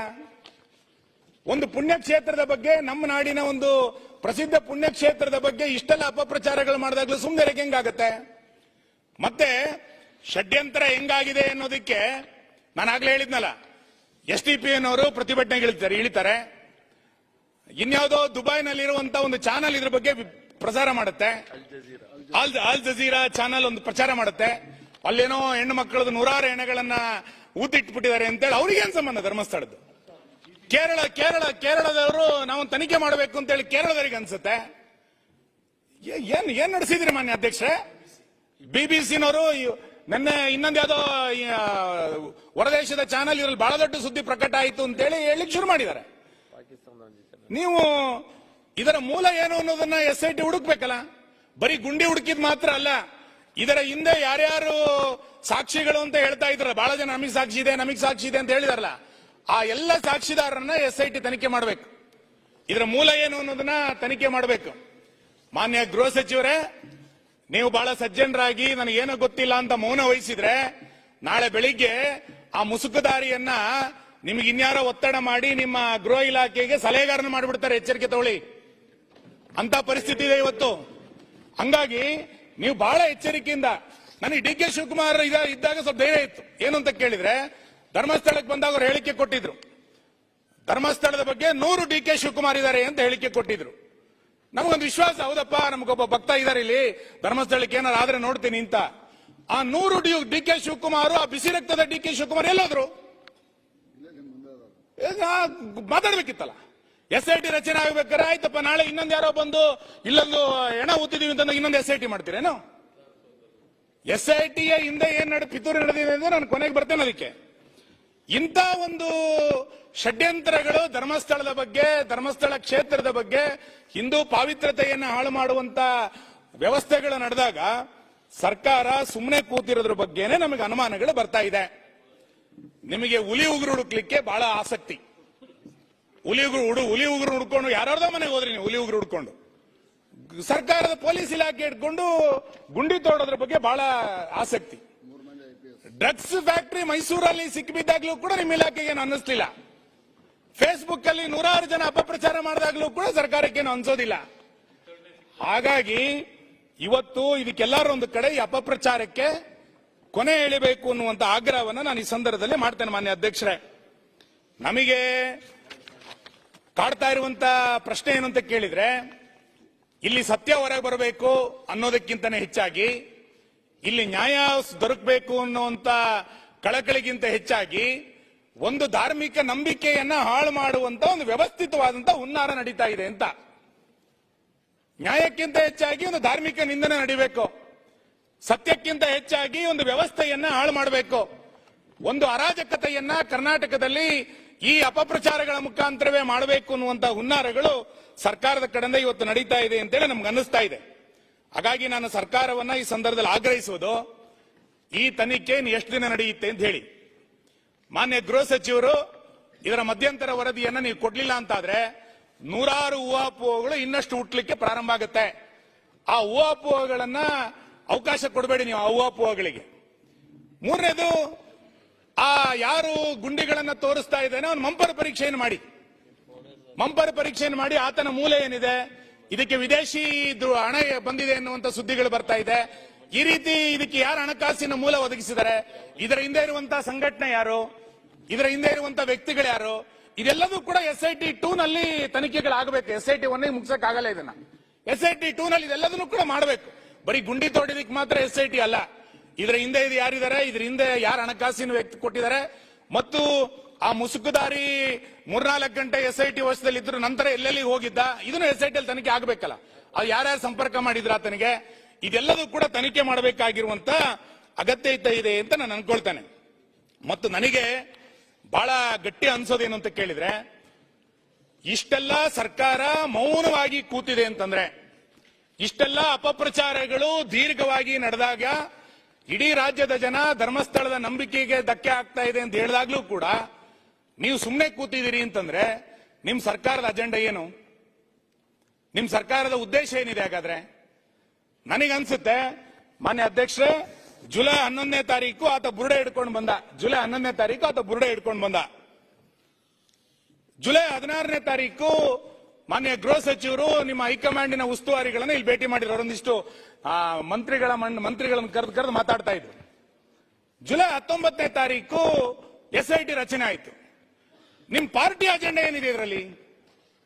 ನೀವು ಈ ಧರ್ಮಸ್ಥಳ ಕ್ಷೇತ್ರವನ್ನ ಅವಹೇಳನ ಮಾಡಬೇಕು ಅಂತೇಳಿ ನಿಮ್ ಪಾರ್ಟಿನಲ್ಲಿ ಏನಾದ್ರು ಅಜೆಂಡಾ ಫಿಕ್ಸ್ ಮಾಡ್ಕೊಂಡಿದ್ದೀರಾ? ನಿಮ್ಮ ಹೈಕಮಾಂಡ್ ನಿರ್ದೇಶನದಂತೆ ಇದು ಏನಾರು ನಡೆದಿದ್ಯಾ? ಇದು ಇಂಡಿ ಒಕ್ಕೂಟದ ಏನಾರು ಅಜೆಂಡಾನ, ಪಿತೂರಿನ ಇದು ನಿಮ್ ಪಾಪದ ಕೂಸ ಇದು ಗೊತ್ತಾಗ್ಬೇಕಲ್ಲ. ಯಾಕೆ ಅಂತ ಹೇಳಿದ್ರೆ ಕೇರಳದವರು ಇದ್ರ ಬಗ್ಗೆ ಮಾತಾಡ್ತಾರೆ, ಯಾರೋ STP ಇದ್ರ ಬಗ್ಗೆ ಮಾತಾಡ್ತಾರೆ, ಇನ್ಯಾರೋ ಒಬ್ಬ MP ಅವ್ರು ಮಾತಾಡ್ತಾರೆ ಅಂತಂದಾಗ ಮುಗಿಸ್ಬಿಡ್ತೀನಿ ಸರ್, ಮುಗಿಸ್ಬಿಡ್ತೀನಿ. ನೀವು ಆಮೇಲೆ ಇಂಟರ್ವ್ಯೂ ಆಗಿ ನಾನು ಮುಗಿಸ್ತೀನಿ. SIT ಶುರು ಆದಾಗ ನೀವು ಇಂಟರ್ವ್ಯೂ ಆಗ್ಬೇಕಿತ್ತು. ಈಗ ಅವ್ರು ಮುಗಿಸ್ಲಿ, ಆಮೇಲೆ ಇಂಟರ್ವ್ಯೂ ಆಗ್ರಿ. ಆಯ್ತಾಯ್ತಪ್ಪ ಸರ್ ಆಮೇಲೆ ಮಾತಾಡ್ರಿ ಸರ್ ನೀವು. ಈಗ ಅವರ ಭಾವನೆ, ಅರ್ಥ, ನೋವು, ಧರ್ಮಸ್ಥಳದ ವಿಚಾರ ನಾನು ಅವ್ರೇನು ಹೇಳ್ತಿರಲ್ಲ, ಇಂಥ DK ಶಿವಕುಮಾರ್ 100 ಜನ ಇದ್ದಾರೆ ಅಂತ. I believe in it. ಮಾತು ಬಿಡದ ಮಂಜುನಾಥ, ಕಾಸು ಬಿಡದ ತಿಮ್ಮಪ್ಪ, ಅದ್ರಲ್ಲಿ ನಂಗೆ ನಂಬಿಕೆ ಇರೋನು. ಆ ಧರ್ಮಸ್ಥಳದ ಬಗ್ಗೆನೂ ನಂಬಿಕೆ ಇರೋನು, ಆ ದೇವಸ್ಥಾನ ಬಗ್ಗೆ ನಂಬಿಕೆ ಇರೋನು, ಧರ್ಮಾಧಿಕಾರಿ ಬಗ್ಗೆ ನಂಬಿಕೆ ಇರೋನು. ಅವರ ಆಚಾರ ವಿಚಾರ ಎಲ್ಲ ಕೂಡ ನಮಗೂ ಅರಿವಿದೆ, ನಮಗೂ ಗೊತ್ತಿದೆ. ಬಟ್ ಪರಿಸ್ಥಿತಿ ಏನಿದೆ ಅಂತ ಹೋಮ್ ಮಿನಿಸ್ಟರ್ ಹೇಳ್ತಾರೆ. ನಾನು because is the home minister, he has gone very deeply. We know this subject. But what made us happen? ಯಾಕೆ ಇದಾಯ್ತು? ನಿಮ್ಗಿನ್ನ ಜಾಸ್ತಿ ಇಲ್ಲಿ ನಾವು ಮಾತಾಡೋ 4 ಜನ ಅಲ್ಲ, ಲಕ್ಷಾಂತರ ಜನ ಭಕ್ತಾದಿಗಳು ಇವತ್ತು ಇಡೀ ದೇಶದಲ್ಲೇನೆ ಎಲ್ಲೂ ಅನ್ನದಾಸೋಹ ಪ್ರಾರಂಭ ಮಾಡದೇ ಇದ್ದಾಗ ಅಲ್ಲಿ ಒಂದು ಪರಂಪರೆ ಪ್ರಾರಂಭ ಮಾಡಿದ್ದು ಕೂಡ ನಮ್ಗೆ ಅರಿವಿದೆ. ಯಾಕೆ ಹಿಂಗ್ ಆಗ್ತಾ ಇದೆ ಅಂತ ಕೂಡ ನೀವು don't link it to a political angle. Congress high command why Congress will involve? ಯಾವನೊಬ್ಬ ಬಂದು ಅಲ್ಲಿ ಇರೋಂತ ಇಂಟರ್ನಲ್ ಪ್ರಾಬ್ಲಮ್ ಅಂತ ಬಂದು ಮಾಡಿ ಅವ್ನು ಯಾವನೊಬ್ಬ ಬಂದು ಮಾಡಿದ್ದಾನೆ. ಡೆಫಿನೆಟ್ಲಿ ನಿಮ್ಗಿನ್ನ ಜಾಸ್ತಿ ನಮ್ಮ ಪಾರ್ಟಿಲೇ ಕೂಡ, ಇನ್ಕ್ಲೂಡಿಂಗ್ ಶಿವಲಿಂಗೇಗೌಡರು ಇರ್ಬೋದು, ನಮ್ಮ ರೈ ಇರ್ಬೋದು, ಇವರೆಲ್ಲ ಸೇರ್ಕೊಂಡು ನಮ್ಮ ಪೊಲಿಟಿಕಲ್ ಪಾರ್ಟಿಲೂ ಕೂಡ CLP ಮೀಟಿಂಗ್ ಅಲ್ಲಿ we are very firm that ಆ ಧರ್ಮಸ್ಥಳದ ಗೌರವ ಏನಿದೆ, ಧಾರ್ಮಿಕವಾದಂತ ಗೌರವ, ಯಾಕೆಂದ್ರೆ ಭಕ್ತನಿಗೂ ಭಗವಂತನಿಗೂ ಇರುವಂತ ಸಂಬಂಧದಲ್ಲಿ ಯಾವ ಸಂದರ್ಭ ಕೂಡ ನಾಶ ಆಗಬಾರ್ದು. ಅವ್ರು ಮೊದಲಿಂದ ಕೂಡ ಕಾಪಾಡ್ಕೊಂಡು ಬಂದಿದ್ದಾರೆ. ಅವ್ರು ಮಾಡ್ತಾ ಇರೋಂಥ ಸೋಷಿಯಲ್ ಸರ್ವಿಸ್, ಅವ್ರು ಮಾಡ್ತಾ ಇರೋಂಥ ಧಾರ್ಮಿಕ ವಿಧಾನ, ಅದ್ರ ಬಗ್ಗೆ ಯಾರಿಗೂ ಅನುಮಾನನೂ ಇಲ್ಲ. We support. Karnataka Congress government is committed to stand by their philosophical work and ಧಾರ್ಮಿಕವಾದಂತ ವರ್ಕ್ಗೆ ರಕ್ಷಣೆ ಕೊಡ್ಲಿಕ್ಕೆ ನಾವು ಬದ್ಧವಾಗಿದ್ದೀವಿ. ಕೆಲವರು ಬಂದು ಹೇಳಿದ್ದಾರೆ, ಕೋರ್ಟ್ ಅಲ್ಲಿ ಹೋಗಿ ಹೇಳಿದ್ದಾರೆ. ಕೋರ್ಟ್ ಅಲ್ಲಿ ಹೇಳಿದ ಸುಮ್ಮನೆ ಹೋಮ್ ಮಿನಿಸ್ಟರ್ ಇಟ್ಕೊಂಡು ಒಂದು ಸರ್ಕಾರ ಸುಮ್ಮನೆ ಕೂತ್ಕೊಳ್ಳಕ್ ಆಗ್ತದ? That the honourable home minister will reply. I am telling you still now we know ಧರ್ಮಸ್ಥಳದ ವೀರೇಂದ್ರ ಹೆಗ್ಗಡೆ ಅವರಾಗ್ಲಿ, ಅವರ ಪರಂಪರೆ ಆಗ್ಲಿ, ಆ ದೇವಸ್ಥಾನ ಆಗ್ಲಿ, ಅವ್ರ ಧಾರ್ಮಿಕ ವಿಚಾರ ಆಗ್ಲಿ, ಧರ್ಮ ಆಗ್ಲಿ, ಅದ್ರ ಬಗ್ಗೆ ನಮಗೂ ನಿಮ್ಗೆ ಎಷ್ಟು ಕಾಳಜಿ ಇದೆ ಅದಕ್ಕಿಂತ ಒಂದು ರೌಂಡ್ ಜಾಸ್ತಿನೇ ಇದೆ. ಅದು ಕೂಡ ತಮ್ಮ ತಲೆಯಲ್ಲಿ ಇರ್ಲಿ. ವರ್ಕ್ ನೀವ್ ಹೇಳ್ತಾ ಇದೀರಿ ನಿಜ. ಈಗ ಸೋಷಿಯಲ್ ಮೀಡಿಯಾ ಬಂದ್ಬಿಟ್ಟಿದೆ. ಸೋಷಿಯಲ್ ಮೀಡಿಯಾ ಬಂದ್ಬಿಟ್ಟಿದೆ ಯಾರು ಅಲ್ಲಲ್ಲ ಹೇಳ, ಸೋಷಿಯಲ್ ಮೀಡಿಯಾ ಬಂದ್ಬಿಟ್ಟಿದೆ. ಸೋಷಿಯಲ್ ಮೀಡಿಯಾ ಬಂದ್ಬಿಟ್ಟಿದೆ, ಮಾಡ್ತಾ ಇದೆ. ಏನ್ ಮಾಡಕ್ಕಾಗ್ತದೆ? ನಿಮ್ಗೆ ಈ ಸಹಾನುಭೂತಿ ಅಪಪ್ರಚಾರ ಮಾಡಬೇಕಿದ್ದೀರಿ, ಪ್ರಶ್ನೆ ಬರ್ತಿರ್ಲಿಲ್ಲ. ಶಿವಕುಮಾರ್ ಅವರೇ, ತಾವು ಅಲ್ಲ, ಒಂದೇ ನಿಮಿಷ, ತಾವು ಬಹಳ ರೋಷಾವೇಶದಿಂದ ಹೇಳಿದ್ದೀರಾ. ರೋಷ ಇಲ್ಲಪ್ಪ, ದ್ವೇಷದಿಂದಾನು ಹೇಳಿದ್ದೀರಾ. ದ್ವೇಷ ಇಲ್ಲ, ಬಹಳ ನಮ್ರತೆಯಿಂದ ಮಾತಾಡ್ತಾ ಇದ್ದೀರಾ. ಬಹಳ ಖಡಕ್ ಆಗಿ ಹೇಳಿದ್ದೀರಾ. ರೋಷ ಬೇಡ, ಖಡಕ್ stand. So my stand on Dharmasthala, my stand on Manjunatha, my belief on Manjunatha. ಆದ್ರೆ ಶಿವಕುಮಾರ್ ಪಾಲಿಟಿಕ್ಸ್ ಇಂಗ್ಲಿಷ್ ಅಲ್ಲಿ ಒಂದು ಸೆಂಟೆನ್ಸ್ ಇದೆ, proof of pudding is in eating ಅಂತ. ನಿಮ್ಮ ಒಟ್ಟು ನಡವಳಿಕೆ, ಈ ಸರ್ಕಾರದ ನಡವಳಿಕೆ, SIT ಬೇಡ, ದಕ್ಷಿಣ ಕನ್ನಡ ಪೊಲೀಸ್ ಅವರೇ ದಕ್ಷರಿದ್ದಾರೆ, ಅವ್ರಿಗೆ ಇದಿದೆ ಅಂತ ಹಿಂದಿನ ದಿವಸ ಹೇಳಿ, ಮಾರನೇ ದಿವಸ SIT ಪ್ರಾರಂಭ ಮಾಡಿ ಅವನ್ ತೋರ್ಸಿಕ್ಕಿಂತ ಜಾಸ್ತಿ ಇವಾಗ ಏನ್ ಹೇಳ್ತಾರೆ ಅಲ್ಲೆಲ್ಲ ಹೋಗಿ ಅಡಿತಾ ಇದ್ದೀರಲ್ಲ. ಈ proof of pudding is eating ಅನ್ನೋದು ಇಲ್ಲಿ ಬರ್ತದೆ. DK ಶಿವಕುಮಾರ್ ಉಪಮುಖ್ಯಮಂತ್ರಿ ಆಗಿ ಹೇಳಿದಾರೋ, ಒಬ್ಬ ಭಕ್ತನಾಗಿ ಹೇಳಿದಾರೋ ನನ್ಗೆ ಅರ್ಥ ಆಗೋದಿಲ್ಲ.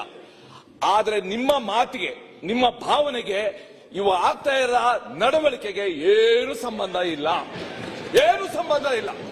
ಎಲ್ಲ ಸಂಪೂರ್ಣ ಆಪೋಸಿಟ್ ಆಗ್ತಾ ಇದೆ. ಹೂ ಇಸ್ ಡೈರೆಕ್ಟಿಂಗ್ SIT ಯಾರು ಡೈರೆಕ್ಷನ್ ಕೊಡ್ತಾ ಇರೋದು? ಆಮೇಲೆ SITಗೆ ಮಿನಿಮಮ್ ಕಾಮನ್ ಸೆನ್ಸ್ ಇರಬೇಕು. ಸರ್, ಈಗ ವ್ಯಕ್ತಿನ ತನ್ನ ಕಸ್ಟಡಿಯಲ್ಲಿ ದಿವಸ ಹೋಗ್ಬಿಟ್ಟು ಅಲ್ಲೆಲ್ಲ ಟ್ಯೂಟರಿಂಗ್ ತಗೊಂಡ್ಬರೋದಲ್ಲ. SIT ಕೊಟ್ಟಾದ್ರಿಂದ ಬಹಳ ಏನು ಸಮಾಜದಲ್ಲಿ society-ಯಲ್ಲಿ confusion ಇದೆ. ಒಬ್ಬ ವಕೀಲರು ಅಂತ ಹೇಳಿದ್ರ SIT ಮಾಡುವಂತ ಹೇಳಿದ್ರ 164 ಅಲ್ಲಿ ಅಲ್ಲ. ಆಯ್ತು ಅಧ್ಯಕ್ಷರೇ, ಸುರೇಶ್ ಕುಮಾರ್ ಒಂದೇ ನಿಮಿಷ. SIT ಕೊಟ್ಟಾದ್ರಿಂದ ಅಲ್ಲ ಶಿವಕುಮಾರ್ ನೋಡಿ, ಈಗ ಎಲ್ಲ ಚರ್ಚೆ ಆಗ್ತದೆ. ಇವರ ಬಗ್ಗೆ ಮುಗಿಸಿದ್ರೆ confusion ಇದ್ದದ್ದು ಸರಿಯಾಗಿದೆ. ಸುನಿಲ್ ಕುಮಾರ್ ಮುಗಿಸಿ ಮಾತಾಡಿ, ನಿಮ್ಮೆಲ್ಲ ಅವಕಾಶ ಕೊಡುವ. ಬಿಟ್ಟವನು ನೆನ್ನೆ ಇಷ್ಟು ಪ್ರಚೋದನಾಕಾರಿ ಭಾಷಣ ಮಾಡಿದ್ದೇನೆ. You should have nabbed it. ನೀವು ಹೇಟ್ ಸ್ಪೀಚ್ ಬಗ್ಗೆ ಒಂದು ಲೆಜಿಸ್ಲೇಷನ್ ತರಬೇಕು ಅಂತ ಇದ್ದೀರಾ. ಅದಕ್ಕೆ ಫಸ್ಟ್ ಕೇಸ್ ಅದಾಗಬೇಕಾಯಿತು. ಎಂತ ನುಗ್ಗುತ್ತೀವಿ ನಾವು, ಧರ್ಮಸ್ಥಳಕ್ಕೆ ನುಗ್ಗಿಸ್ತೀವಿ, ಇಡೀ ರಾಜ್ಯ ನುಗ್ಗುತ್ತೆ. What is this? How can you allow such ಒಂದು ಇನ್ಫ್ಲಮೇಟರಿ ಒಂದು ಸ್ಪೀಚ್ ಮಾಡ್ಲಿಕ್ಕೆ ಏನ್ ಮಾಡ್ತೀರಾ? ಅದಕ್ಕೋಸ್ಕರ DK ಶಿವಕುಮಾರ್ ಅವರೇ, ನಿಮ್ಮ ಮಾತನ್ನ ನಾನು ಗಂಭೀರವಾಗಿ ಕೇಳಿದ್ದೀನಿ. ಐ ಅಪ್ರಿಶಿಯೇಟ್ ನಿಮ್ಮಲ್ಲೇ ಕೊಟ್ರಲ್ಲ. ಇರ್ಬೋದು ಸಿದ್ದರಾಮಯ್ಯ ಹಾಗಿರ್ತದೆ, ಏನು ಮಾಡಕ್ಕಾಗಲ್ಲ. I appreciate your concern. Bomb ಬಿಟ್ಟವರಿಗೆ ಐ ಅಪ್ರಿಶಿಯೇಟ್ ಯುವರ್ ನಿಮ್ಮ ನಡವಳಿಕೆ ಬುದ್ಧಿವಾದ ಹೇಳ್ತೀರಾ? ಅಧ್ಯಕ್ಷರೇ, ಒಬ್ರು ಸ್ಟೇಟ್ಮೆಂಟ್ ಕೊಟ್ಟಾಗ ಏನಾಗ್ಬೇಕು ಅದನ್ನು ಹೇಳಿ. ಮಾನ್ಯ ಅಧ್ಯಕ್ಷರೇ, ಬಾಂಬ್ ಬಿಟ್ಟವರಿಗೆಲ್ಲ ಸದಸ್ಯತ್ವ ಕೊಟ್ಬಿಟ್ಟು ಟ್ರೈನಿಂಗ್ ಕೊಟ್ಬಿಟ್ಟು ನಮ್ಮೇಲೆ ಆಗ್ತಾ ಇದೆ. DK ಶಿವಕುಮಾರ್ ಅವರು ಮಾನ್ಯ ಉಪಮುಖ್ಯಮಂತ್ರಿಗಳು ಇವತ್ತು ಸಾಂದರ್ಭಿಕವಾಗಿ ಬಂದು ಮಾತಾಡಿದ್ದಾರೆ. ನಿಮಗೆ ಕಳಕಳಿ ಇಲ್ಲ ಅಂತ ನಾನು ಹೇಳಲೇ ಇಲ್ಲ. ನೀವು ಅವತ್ತು ಇದನ್ನ ಬಹಳ ಗಟ್ಟಿಯಾಗಿ ಹೇಳಿದ ನಂತರ ಇಷ್ಟೆಲ್ಲ ಅಪಪ್ರಚಾರಗಳು ನಡೆದಾಗ ಯಾವ ಮಿನಿಸ್ಟರ್ ಇದಕ್ಕೆ ಇಂಟರ್ವ್ಯೂನ್ ಆಗ್ಲಿಲ್ಲ ಅಂತ, ಇಷ್ಟೆಲ್ಲ ದೊಡ್ಡ ಕೆಟ್ಟ ಅಪಪ್ರಚಾರಗಳು, ಬಹಳ ಅಪಪ್ರಚಾರ ನಮ್ ನೋಡಕ್ಕಾಗಲ್ಲ. ಅದು ಅಷ್ಟು ಅಪಪ್ರಚಾರ ನಡೆದಾಗ ಒಂದು FIR ಮಾಡಿಲ್ಲ ಸರ್ ಜಿಲ್ಲಾಡಳಿತ, ಒಂದು ಸರ್ಕಾರ ಮಾಡಲಿಲ್ಲ. ಇವತ್ತು ಭಾಷಣದಲ್ಲಿ ನಾನು ಬಹಳ ಅದ್ರ ಜೊತೆಗಿದ್ದೀನಿ ಅಂತಂದ್ರೆ ಆಗಲ್ಲ, ಕೃತಿನಲ್ಲಿ ಬರ್ಬೇಕಲ್ಲ. ನಾನು ಭಾಷಣದಲ್ಲಿ ಹೌದು ಹಂಗ್ ಮಾಡ್ತೇನೆ ಅಂತ ಅಂದ್ಬಿಟ್ರೆ ನಾಳೆ ಹೆಡ್ಲೈನ್ ಆಗ್ಬೋದು ಪೇಪರ್ ಅಲ್ಲಿ. ಆದ್ರೆ ಇಲ್ಲೇನ್ ನಡೆಸಿದಿರಿ ನೀವು? ಇವತ್ತು ಈ ದಿನ ಬೆಳಿಗ್ಗೆ ಅಲ್ಲಿ ಪ್ರಚಾರ ಅಪಪ್ರಚಾರ ಎಲ್ಲಿಯ ತನಕ ಅಂತಂದ್ರೆ, ನೀವು ಸುಳ್ಳು ಸುದ್ದಿಯ ಬಗ್ಗೆ ಒಂದು ಕಾನೂನು ತರ್ತೀನಿ ಅಂತ ಗೃಹ ಸಚಿವರು ಹೇಳಿದ್ರಿ. ಇದೆಲ್ಲ ಸುಳ್ಳು ಪ್ರಚಾರಗಳು ಆದ ನಂತರ ಕಾನೂನು ತರಬೇಕು ಅಂತ ಹೊರಟಿದ್ದೀರಾ? ಸುಮ್ಮನೆ ಕೂತ್ಕೊಂಡ್ರ ಅದಕ್ಕೋಸ್ಕರ? ಒದ್ದು ಒಳಗಾಕ್ಬೇಕಿತ್ತಲ್ಲ ಯಾರ್ಯಾರು ಹಿಂಗೆ ಧರ್ಮಸ್ಥಳದ ಬಗ್ಗೆ ಮಾತಾಡ್ತೀರಿ ಅಂತ. ಸರ್ಕಾರಕ್ಕೆ ನಾನು ಶಬಾಸ್ಗಿರಿ ಯಾವಾಗ ಕೊಡ್ತಿದ್ದೆ ಅಂತಂದ್ರೆ, ಒಬ್ಬ ಧರ್ಮಸ್ಥಳದ ಬಗ್ಗೆ ಮಾತಾಡಿದಾಗ, ಒಬ್ಬ ಮಂಜುನಾಥನ್ ಫೋಟೋ ಹಾಕೊಂಡು ಮಾತಾಡಿದಾಗ, ಒಬ್ಬ ಕುಟುಂಬದ ಬಗ್ಗೆ ಮಾತಾಡಿ ಅವಹೇಳನ ಮಾಡಿದಾಗ ಪೊಲೀಸ್ ಸ್ಟೇಷನ್ಗೆ ಒದ್ದು ಒಳಗಾಕಿ ಹುಷಾರ್, ಹಿಂದೂ ಧಾರ್ಮಿಕ ಕೇಂದ್ರದ ಬಗ್ಗೆ ಮಾತಾಡಿರೋ ಹುಷಾರ್ ಅಂತ ಹೇಳಿದ್ರೆ ಹೌದಪ್ಪ ಅಂತ ನಿಮ್ ಸರ್ಕಾರನ ಹೇಳ್ತಾ ಇದ್ದೆ. ನೀವು ಅಸಹಾಯಕರಾಗಿ ಕುತ್ಕೊಂಡಿದ್ದೀರಿ ಇಡೀ ಸರ್ಕಾರ. ಯಾರು ಏನ್ ಬೇಕಾದ್ರೂ ಮಾಡಿ. ನಾನು ಹೇಳಿದಲ್ಲ, ಬಾಹುಬಲಿ ಬೆಟ್ಟದ ತನಕ ಹೋಗಿದ್ರಿ ನೀವು ಗುಂಡಿ ತೆಕ್ಕೊಂಡು. ಇದಕ್ಕಿಂತ ಒಂದು ಅಪಮಾನ ಬೇಕೇನೋ ಒಂದು ಕ್ಷೇತ್ರಕ್ಕೆ? ಬೇಡ, ಆಮೇಲೆ ನಾನು ಈಡಾಗಿಲ್ಲ ಸರ್, ಈಡಾಗಿಲ್ಲ, ಆಮೇಲೆ ಮಾತಾಡ್ತೀನಿ. ನೀವು ಇಷ್ಟೆಲ್ಲ ಮಾತಾಡ್ಬೇಕಾದ್ರೆ ಇವತ್ತು ಈ ಕಳಕಳಿಯನ್ನು ತೋರಿಸೋದೇ ನೀವು? ಇವತ್ತು ಇಡೀ ರಾಜ್ಯದ ಜನ ಆಕ್ರೋಶದ ಪರ ಆಗಿರೋ ಕಾರಣಕ್ಕೆ ಈಗ ನೀವು ಕಳಕಳಿಯನ್ನು ತೋರಿಸ್ತಾ ಇದ್ದೀರಿ. ಇವತ್ತು ಇಡೀ ರಾಜ್ಯದ ಜನ ರಸ್ತೆಗೆ ಬಂದಿದ್ದಾರೆ. ನಾನು ಅದಕ್ಕೆ ಹೇಳಿದ್ದು, ಬಾಹುಬಲಿ ಬೆಟ್ಟಕ್ಕೆ ಬುಡಕ್ಕೆ ಬಂದಿರುವಂತ ನಿಮ್ ಬುಡಕ್ಕೆ ಬರುತ್ತಿದ್ದೋ ಆ ಆಕ್ರೋಶ ಬಹಳ ದೊಡ್ಡ ಪ್ರಮಾಣದಲ್ಲಿ ಜ್ವಾಲೆ ಆಗ್ಲಿಕ್ಕಿಂತ ಮುಂಚೆ ನೀವು ತಿರುಪತಿಯನ್ನ ಅವಹೇಳನ ಅವತ್ತು ಮಾಡಿದ್ ನೋಡಿದ್ವಿ, ಶಬರಿಮಲೆಯನ್ನು ಮಾಡಿದ್ ನೋಡಿದ್ವಿ. ಈಗ ಮುಂದಿನ ಟಾರ್ಗೆಟ್ ಧರ್ಮಸ್ಥಳ ಮಾಡ್ಲಿಕ್ಕೆ ಹೊರಟಿದ್ದೀರಿ. ನಾಳೆ ಇನ್ನೇನು ಟಾರ್ಗೆಟ್ ಮಾಡ್ತೀರಾ ಗೊತ್ತಿಲ್ಲ. ಇದೊಂದು ಗ್ಯಾಂಗ್, ಇದು ಅಪಪ್ರಚಾರ ಮಾಡ್ಕೊಂಡು ಮುಂದಕ್ಕೆ ಹೋಗುವಂತ ಒಂದು ಗ್ಯಾಂಗ್ ಇದು. ನೀವು ಇದನ್ನ ಈ ಟೂಲ್ ಕಿಟ್ ಅನ್ನ ಇವತ್ತು ನಿಲ್ಲಿಸ್ತಿಲ್ಲ ಅಂತಾದ್ರೆ, ಮಾನ್ಯ ಗೃಹ ಸಚಿವರು ಉತ್ತರದಲ್ಲಿ SIT ತನಿಖೆಯ ಮಧ್ಯಂತರ ವರದಿ ಏನಾಯ್ತು ಅಂತ ಹೇಳಿ, ಈ ತನಿಖೆಯನ್ನ ಎಲ್ಲಿಯ ತನಕ ನಡೆಸ್ತೀರಿ ಅಂತ ಹೇಳಿ, ಇನ್ನೆಷ್ಟು ಗುಂಡಿಯಾಗಿ ಕೊಟ್ಟಿದ್ದೀರಿ ಅನ್ನೋದನ್ನ ಹೇಳಿ ಸ್ಪಷ್ಟ ಮಾಡ್ತಾ, ಈ ರೀತಿ ಹಿಂದೂ ಧಾರ್ಮಿಕತೆಯ ಬಗ್ಗೆ ಯಾರು ಅವಹೇಳನ ಮಾಡಿದ್ರೆ ಈ ಸರ್ಕಾರ ಸಹಿಸೋದಿಲ್ಲ ಅನ್ನುವಂತ ಒಂದು ಸಂದೇಶ ಕೊಡಿ. ಬರೀ ಹಿಂದೂ ಕಾರ್ಯಕರ್ತರ ಮೇಲೆ FIR ಹಾಕೊಂಡು ಪೌರುಷ ತೋರಿಸೋದಲ್ಲ ನಿಮ್ದು. ಈ ತರದವರಿಗೂ ಸ್ವಲ್ಪ ತೋರಿಸಿ ಏನು ಅಂತ. ಹಾಗಾಗಿ ನಿಮ್ ಜೊತೆಲಿರುವಂತ ಗುಂಪು ಏನು ಅಂತಂದ್ರೆ, ಮೊನ್ನೆ ಜ್ಞಾನೇಂದ್ರ ಹೇಳಿದ್ರು, ಕಾಡಲ್ಲಿರೋ ನಕ್ಸಲರೆಲ್ಲ ಶರಣಾಗತಿ ಮಾಡಿ ನಗರಕ್ಕೆ ತಂದು ಬಿಟ್ಬಿಟ್ರಿ. ಅವರೆಲ್ಲ ಇವತ್ತು ಇದ್ರಲ್ಲಿ ಓಡಾಡ್ತಿದ್ದಾರೆ. ನಗರ ನಕ್ಸಲರೆಲ್ಲ ಓಡಾಡಕ್ ಶುರು ಮಾಡಿದ್ದಾರೆ. ಇವತ್ತು ಇನ್ನೊಂದು ತಂದ್ಬಿಟ್ಟಿದ್ದು, ಯಾರು ತಂದ್ಬಿಟ್ಟಿದ್ದು? ನಿಮ್ಮ ಸರ್ಕಾರ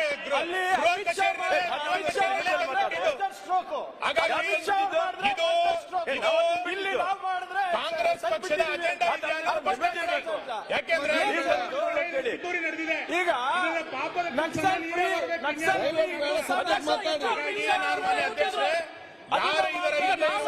ಅಧಿಕಾರಿಗಳಿದ್ದಾರೆ. ಇದರ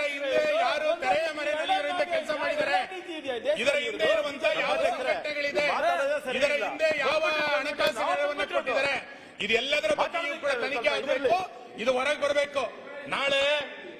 ನಾಳೆ ತೇಜೋವಧೆ ಮಾಡಿ ನಂತರ ನಾನು ನನ್ನ ಮನೆ 0 ಅವರ್ನಲ್ಲಿ ಹೇಳ್ತಾ ಇದ್ದೆ, ಕೊನೆಗೆ ಏನ್ ಮಾಡ್ಬಿಡ್ತೀರಿ ನೀವು ಅಂತಂದ್ರೆ ಇದನ್ನ ಮುಚ್ಚಾಕ್ಬೇಕು ಅಂತಾದಾಗ ಕೊನೆಗೆ SIT-ನವರು ಅದು ಇನ್ನೇನೋ ವರದಿ ಏನ್ ಕೊಡ್ತಾರೆ ಅಂತಂದ್ರೆ ಆ ಮುಸುಕುದಾರಿ ಮೆಂಟಲ್ ಸರ್ ಏನು ಮಾಡಕ್ಕಾಗಿಲ್ಲ ಅಂದ್ಬಿಡ್ತೀರಿ ನೀವು. ಕೊನೆಗೆ ಇದೇ ಮಾಡೋದು ನೀವು, ಅವನಿಗೆ ಮೆಂಟಲ್ ಟ್ರೀಟ್ಮೆಂಟ್ ಬೇಕಾಗಿದೆ, ಅವನ್ ಏನೇನೋ ಹೇಳ್ದ ಅವತ್ತೇನೋ ಅಚಾನಕ್ ಆಗಿ ನಡೆದೋಗ್ಬಿಟ್ಟಿತ್ತು ಅಂತೇಳಿ ಅದನ್ನ ಕೊಂಟೆ ಮಾಡ್ತೀರಿ. ಅಂದ್ರೆ ಇಡೀ ರಾಜ್ಯನ ಮೆಂಟಲ್ ಮಾಡ್ಲಿಕ್ಕೆ ಕೊಟ್ಬಿಡ್ತೀರಿ ನೀವು. ಹಾಗಾಗಿ ಇದು ಯಾವುದಕ್ಕೂ ಅವಕಾಶ ಕೊಡದಲೆ ಇದರ ಭಾವನೆಗಳಿಗಾಗಿರುವಂತಹ ಹಾನಿಗಳನ್ನ ಯಾರು ಆ ಹಾನಿಯನ್ನು ಸರಿ ಮಾಡ್ಕೊಳ್ಳೋದು ಯಾರು? ಹಾಗಾಗಿ ತಕ್ಷಣ ಸರ್ಕಾರ ನಿಮ್ ಇಡೀ ಮಂತ್ರಿ ಮಂಡಳ ಹೋಗಿ ಧರ್ಮಸ್ಥಳದ ಕ್ಷಮೆಯನ್ನು ಯಾಚಿಸ್ಬೇಕು ನೀವು. ಹೌದು ನಮ್ ಕಡೆ ತಪ್ಪಾಗಿದೆ, SIT ರಚನೆ ಮಾಡಿ ಅಪಪ್ರಚಾರ ಮಾಡಿ ಸುಮ್ಮನೆ ಕೂತ್ಕೊಂಡಿದೀವಿ ಅಂತ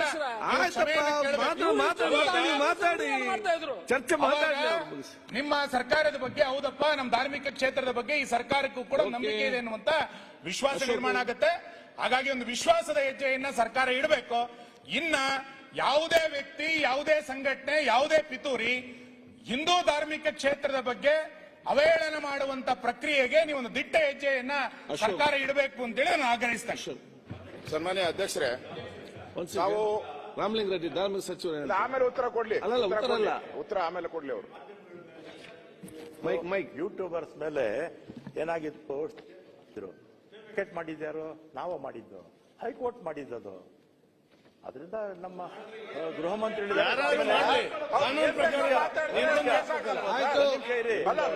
ಮಾಡ್ಬೋದು.